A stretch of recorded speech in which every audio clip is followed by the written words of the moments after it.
শরীফের ভিতরে বলেছেন লাশ-শামসু ইয়ামবাগি লাহা আন তুদরিকাল কামারা ওয়ালাল লাইলু সাবিকুন নাহার ওয়া কুল্লুন ফি ফালাকি ইয়াসবাহুন। প্রবল জ্ঞানী হইবে যাহারা, আপন মনেতে বুঝিবে তাহারা, রাত্রি পারে না আগে যাইবার, দিনের স্থান করি অধিকার। চন্দ্র বাদে না সূর্যের গায়েতে, সূর্য পারে না চন্দ্রকে ধরিতে, যার যে স্থান বহাল রাখিয়া ভ্রমণ করিছে খোদাকে ডরিয়া। আল্লাহ রাব্বুল আলামিন যিনি মানুষ সৃষ্টি করেছেন, তিনি কোরআন শরীফের ভিতরে বলে দিয়েছেন। আমি প্রথমেই বলেছি, আপনারা লক্ষ্য করুন, এই কোরআন তাবিজের কিতাব নয়, এই কোরআন তদবিরের কিতাব নয়, ঝাড়ফুঁকের কিতাব নয়। কোরআন হলো পৃথিবীর মানুষের জন্য কোড অফ লাইফ, পূর্ণাঙ্গ জীবন বিধান। সবকিছু আল্লাহ পাক কোরআনের ভিতরে বলে দিয়েছেন, কোন জিনিস বাদ দেন নাই।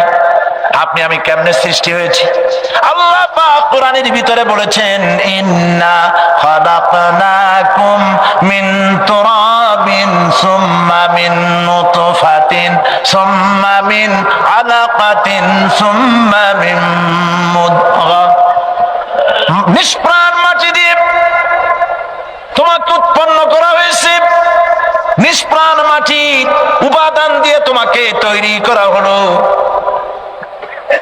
মায়ের পেটের ভিতরে এক ফোঁটা নাপাক পানি জমাট রক্তে পরিণত হয়ে গেল, জমাট রক্ত আস্তে করে গোস্ত পিণ্ড হলো, গোস্ত পিণ্ডকে সুন্দর করে সাজায়া হাড্ডি গুড্ডি বানায়া স্ট্রাকচার তৈরি করে তার উপরে ফাকাসাউনাল ইযামা লাহমা, চামড়া দিয়ে গোস্ত দিয়া সাজায়া সুন্দর করে বানালাম। আল্লাহর পরিচয় শুনুন, আল্লাহ আমার কেমন আল্লাহ।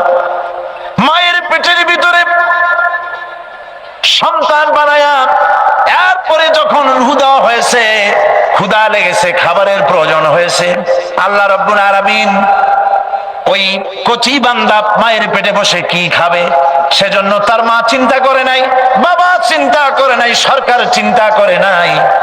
আল্লাহ রাব্বুল আলামিন মায়ের মাসিক অসুখকে বন্ধ করে দিয়ে সন্তানের নাভির সাথে আর মায়ের নাভির সাথে তার লাগায়া, পাইপ লাগায়া মায়ের মাসিক অসুখের রক্তগুলি দিয়ে সন্তানকে বড় বানালেন। মুখ দিয়া এই রক্ত পান করালেন না, মুখটাকে পবিত্র রেখে দিলেন যাতে করে পৃথিবীতে আসার পর ওই মুখ দিয়া আল্লাহ রাব্বুল আলামিনের জিকির করতে পারো। সন্তান মায়ের ভিতরে পেটের ভিতরে বড় হলো, আল্লাহ রাব্বুল আলামিন বলেন মাস দিন যখন পুরা হয়ে গেল, সুম্মা নুখরিজুকুম তিফলা, বাচ্চার আকারে পৃথিবীতে নিয়ে আসলাম। এখন খাবা কি? পৃথিবীতে যখন বাচ্চা এলো তখন তার পেটের সাথে যে সংযোগ ছিল মায়ের নাভির সাথে আর সন্তানের নাভির সাথে, সেই সংযোগ তার আর কি থাকলো? কি করা হলো? কেটে দেওয়া হলো। লক্ষ্য করুন, খাবারের জন্য একটি মাত্র পাইপ আল্লাহ লাগাইছিলেন, পৃথিবীতে সন্তান আসার সঙ্গে সঙ্গে পাইপটা কেটে দেওয়া হলো। এবার কি খাবে? আল্লাহ রাব্বুল আলামিন মায়ের বুক থেকে সন্তানের জন্য এবার সিঙ্গেল সিগন্যাল, তার জন্য সিঙ্গেল কোন লাইন যেটা ছিল কেটে দিয়া মায়ের বুক থেকে সন্তানের জন্য ডাবল লাইন আল্লাহ চালু করে দিলেন।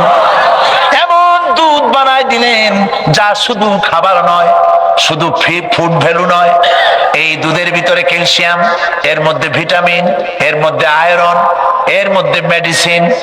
দুনিয়ার এই সন্তান ছিল ফি কারারিম মাকিন, সুরক্ষিত জায়গার ভিতরে ছিল, কোনো পলিউশন সেখানে যেতে পারতো না, রোগের জার্ম সেখানে যেতে পারতো না। দুনিয়ায় এলো দূষিত আবহাওয়ার ভিতরে, এই সন্তানকে এখনই অ্যান্টিবায়োটিক খাওয়ালে পরে অসুবিধা হবে। আল্লাহ রাব্বুল আলামিন মায়ের দুধের ভিতরে ঔষধ দিয়া রোগের প্রতিষেধক বানায়া দিলেন। এ হলো আমার আল্লাহ। এ আমার কে? আল্লাহ। জোরে বলেন আল্লাহ। আল্লাহ।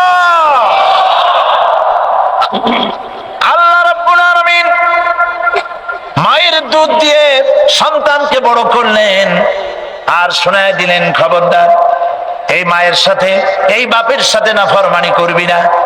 মা বাপের জন্য আমার কাছে দোয়া করবে, রব্বির হামহুমা কামা রাব্বায়ানি সগীরা। সবাই পড়েন আমার সাথে, রব্বির হামহুমা কামা রাব্বায়ানি সগীরা। আল্লাহ পাক শিখাই দিলেন বান্দারে আমার কাছে দোয়া করায়, আল্লাহ আমার মা বাপ আমাকে ছোটবেলায় যেভাবে স্নেহের কোলে লালন পালন করেছে, এইভাবে আমার মা বাপ তোমার রহমতের কোলে লালন পালন করো। মনে থাকবে ভাইরা? বলেন মনে থাকবে? প্রত্যেক নামাজের পরে মা বাবার জন্য দোয়া করবেন, বেঁচে থাকুক আর মরে যাক, দোয়া করবেনই, মনে থাকবে। রব্বির হামহুমা কামা রাব্বায়ানি সগীরা। আবার পড়েন, রব্বির হামহুমা কামা রাব্বায়ানি সগীরা। আল্লাহ পাক মায়ের মর্যাদা এত বাড়াইছেন, সাহাবী প্রশ্ন করেছে, ইয়া রাসূলুল্লাহ খেদমত করব কার? হুজুর বলেন তোমার মায়ের, তারপরে কার? তোমার মায়ের, তারপরে কার? তোমার মায়ের, তারপরে কার? তোমার পিতার। বাপের চাইতে মায়ের মর্যাদা আল্লাহ 3 গুণ বাড়াইয়া দিলেন, 3 গুণ বৃদ্ধি করে দিলেন। হাদিস শরীফে এসেছে, হযরত আবী হুরায়রা রাদিয়াল্লাহু তাআলা আনহু রাসূলের কাছে এসে রাতের বেলায় কাঁদতেছিলেন। হুজুর প্রশ্ন করলেন, আবু হুরায়রা কাঁদো কেন? হযরত আবু হুরায়রা বলছেন, হুজুর মা আমাকে মেরেছে। তিনি প্রশ্ন করলেন, আচ্ছা মা তোমার মারলো কেন? তুমি কি কোনো বেয়াদবি করছো? তিনি বললেন না, তবে মারলো কেন? হযরত আবু হুরায়রা বলেন, ইয়া রাসূলুল্লাহ আপনার খেদমত থেকে বাড়ি ফিরতে আমার দেরি হয়ে গিয়েছিল। গভীর রাত্রে যখন বাড়ি গেছি, মা আমাকে প্রশ্ন করলেন, বাবা দেরি হলো কেন, কোথায় ছিলি? তাম পৃথিবীর মানুষ যেই কদম মুবারক চুমু দিতে পারলে ধন্য হয়ে যায়, সেই আখিরি জামানার পয়গম্বর নবী মুহাম্মদ রাসূলুল্লাহ সাল্লাল্লাহু আলাইহি সাল্লামের দরবার থেকে আসতে আমার দেরি হয়ে গেছে। ইয়া রাসূলুল্লাহ আমার মা আপনার নাম শুনে তার গা জ্বলে উঠল, তিনি কাফের মুশরিকা। আপনার নাম শুনে অগ্নি শর্মা হয়ে আমাকে ধরে পিটানো আরম্ভ করলেন আর বললেন, আবু হুরায়রা হয় মুহাম্মদ সাল্লাল্লাহু আলাইহি সাল্লামের বাড়ি ছাড়বি, নইলে আমার বাড়ি ছাড়বি, কি করবি বল? মার খেতে খেতে আমি বললাম, মা তোমার গায়ে যত শক্তি আছে আমারে মারো, তোমার বাড়ি শুদ্ধ, তাম দুনিয়াটা ছেড়ে দিতে পারি, মুহাম্মদ রাসূলুল্লাহর কদম মোবারক ছেড়ে দিতে পারি না। হুজুর আমার মা গলা ধাক্কা মেরে আমাকে বের করে দিয়েছেন। হুজুর বলছেন, আবু হুরায়রা মা তোমাকে মেরেছে আর আমার কাছে নালিশ করছো, আমি তোমার মায়ের কোনো বিচার করতে পারবো না। সুবহানাল্লাহ, এত বড় পাওয়ারফুল নবী, শানওয়ালা, ইজ্জতওয়ালি, বরকতওয়ালি, এত বড় নবী বলছেন মা মেরেছে, আমার করার কিচ্ছু নাই। সুবহানাল্লাহ। তোমার মা মুশরিকা হোক আর যাই হোক, তোমার মা। সুবহানাল্লাহ বলে। আমার বন্ধুগণ, হযরত আবু হুরায়রা বলেন, ইয়া রাসূলুল্লাহ মায়ের বিরুদ্ধে কোনো অভিযোগ নিয়ে আমি আপনার কাছে আসি নাই। হুজুর বললেন, কেন আসছো বলো খুলে। আবু হুরায়রা বলেন, হুজুর আমি জানি আপনি আল্লাহর দরবারে যদি কোনো ব্যাপারে হাত তোলেন আল্লাহ মঞ্জুর করে ফেলেন। আপনি দয়া করে আমার মার জন্য দোয়া করেন, আল্লাহ যেন হেদায়েত দিয়ে দেন। আমার নবীজি দুখানে হাত উত্তোলন করলেন, বললেন, আল্লাহুম্মা ইহদি উম্মা আবি হুরায়রা, আয় আল্লাহ আমি দোয়া করতেছি আবু হুরায়রার মাকে হেদায়েত